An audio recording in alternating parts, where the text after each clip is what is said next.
On today's show, Apple takes an axe to its car program, VW's diesel scandal may force Audi out of Le Mans, and why China's big jump in car sales is going to lead to a big fall.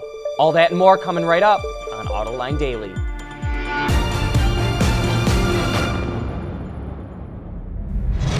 This is Autoline Daily, the show for enthusiasts of the automotive industry.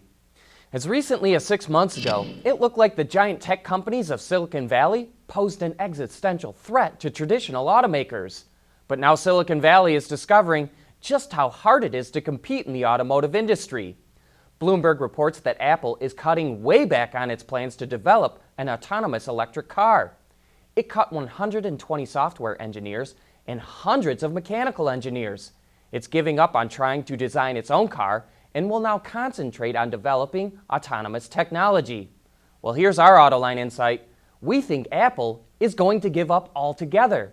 Quite a few automakers and suppliers are already developing their own autonomous systems, and it seems unlikely that Apple would want to just become an automotive supplier, earning automotive supplier profit margins, which are far below what it's used to earning in the tech industry. Earlier this year, Tesla came under fire over its self-driving AutoPilot feature. Several owners were involved in accidents, and one was even killed. Critics said the company gave drivers the impression that they didn't need to pay attention when AutoPilot was activated. And now the German government is telling Tesla to stop calling it AutoPilot in any of its advertising. Maybe they ought to call it semi-AutoPilot. And well, speaking of semis, sales of medium and heavy-duty trucks struggled in September. Wards reports that sales dropped nearly 14% compared to a year ago. The decline was led by Class 8 trucks, which were down close to 30%, and Class 4 trucks, which dropped 18%. Class 5 through 7 were actually up, but it wasn't enough to offset the other losses. Through the first 9 months of the year, medium and heavy-duty truck sales are down 9% in the U.S. And that's not a good sign because big truck sales are one of the leading indicators as to which way the economy is heading. Still to come, VW's diesel scandal may force Audi to drop out of LMP1. Autoline Daily is brought to you by Bridgestone Tires, your journey, our passion. Dow Automotive Systems, advanced materials that deliver better results. And by Lear, a global leader in automotive seating and electrical systems. Volkswagen's diesel scandal looks like it's going to claim another victim. Rumors are swirling that Audi is going to pull out of the WEC's LMP1 class after 2017. While the automaker has won the 24 Hours of Le Mans a staggering 13 times since 1999, it looks like it's time Audi starts coughing up some cash for its part in the diesel scandal. This also paves the way for Porsche to take over the top spot in LMP1. It entered the class in 2014, which was kind of a surprise that VW AG would pit two of its brands against one another. But Porsche won the Constructors' Championship last year and won Le Mans this year. You know, automakers love to brag about how green they are. Same goes for Ford. For the last 5 years, it's been recycling the clay from its design studios. It takes clay shavings and plops them into a machine, which pumps out a fresh clay log at the other end.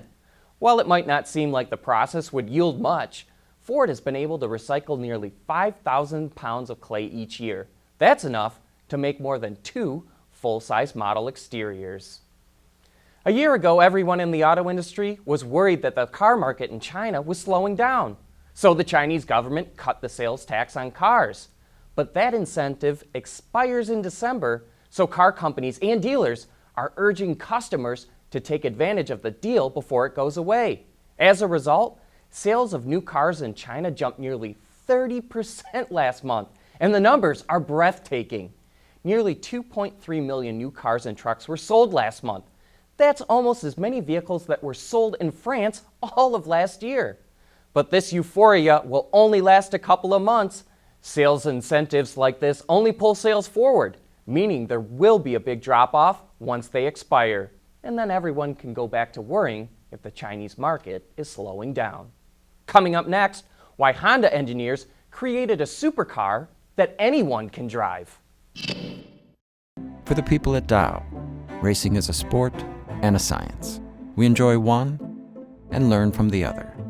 But like most competitive people, we like winning at both. This is the human element at work. Dow.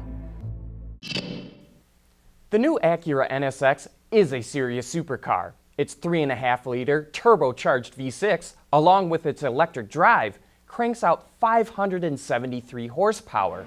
But one of its biggest criticisms is that any Joe Schmo can drive the car. On last week's Autoline After Hours, we were joined by Ted Klaus, the chief engineer of the car, and he explained why that's the case. A vehicle that is accessible is a highlight of Honda's core value. And a vehicle that responds very precisely to the driver's intention is getting closer and closer to Acura's core DNA. We're trying to craft technologies, not for technology's sake, but to precisely respond to the driver. And when you bring that to a sports car, there's kind of this timelessness of what makes great sports cars great. Because there's many, many sports cars. But there's only a few that really kind of touch people in a kind of a deep way, and it may be a lasting way. And so it's those sports cars where I call it the loop time between the driver's kind of imagined response and when they actually achieve that. And so if you can begin to close this loop time of driver intention, driver skill, and then vehicle skill, vehicle response, and bring that very closely in alignment, then it becomes this, instead of like a conscious driving experience, you can quickly acclimate and it just becomes this unconscious thing.